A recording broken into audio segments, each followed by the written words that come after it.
and a half. A couple of surprised London seniors, high school seniors this morning. The Alec Kelman Spectra Award winners. The first eye-opener came for Christy Lauzon of Oak Ridge. Christy involved in basketball, volleyball, diving, and track. She's also in the band and canvassed for the Scrooge and Cancer Society. She received a $1,000 bursary from CFPL-TV, as does Brad Semotiuk of Lucas, a member of the volleyball, hockey, badminton, and golf teams. He also plays baseball in the summer, and yes, Brad is the son of Western's athletic director, Darwin Semotiuk. Brad, too, gets the bursary, both to be formally honored at Monday's Sportsman's Dinner. High school hockey this afternoon, 4 games. Oak Ridge and Saunders played a 2-all tie. It was Clark Road over Montcalm, 12-3. Elsewhere, Westminster edged South 3-1, and John Paul down Laurier 4-1, and this being Friday. When we come back, we'll have some hot shots. Thank you. In honor of the late Alex Kelman. First eye-opener came for Christy Lauzon of Oak Ridge. Christy involved in basketball, volleyball, diving, and track.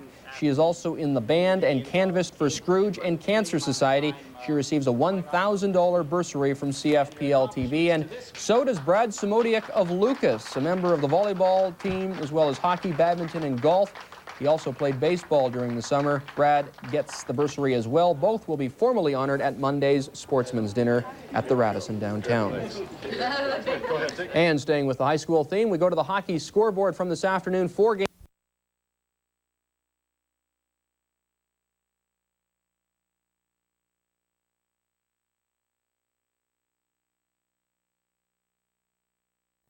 Gymnast, Stanks coach Larry Haler, just to name a few. Also on the ticket, former Major League ump Marty Springstead. Months ago, one of your committee men, and we started talking about the dinner and one thing led to the other, and he says, "Why can I ask you a personal question?"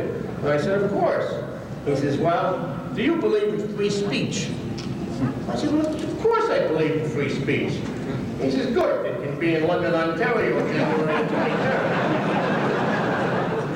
A good time, and also to raise money. And speaking of money, all the money that they come up with tonight from the dinner tickets and the auction goes to the Thames Valley Children's Center. And earlier today, that's where the celebrities were. What a day this is to see stars like Orioles pitcher Mike Mussina, Olympic gold medalist Karen Lee Gartner, golfer Don Coe Jones, and others. But here's what it's really all about, the smiles. The annual dinner has a direct effect here at the Thames Valley Children's Center, and the athletes' tour is special, not just for the kids, but the athletes too. I've been to children's centers or children's hospitals before, and I end up leaving feeling like the children have cheered me up more than I've cheered the children up, and that's a role reversal. Coe Jones is still smiling about her start to 95. A win last weekend was followed up by a 9th place finish yesterday, but she still talks about her last trip to London during the Du Maurier Classic in '93.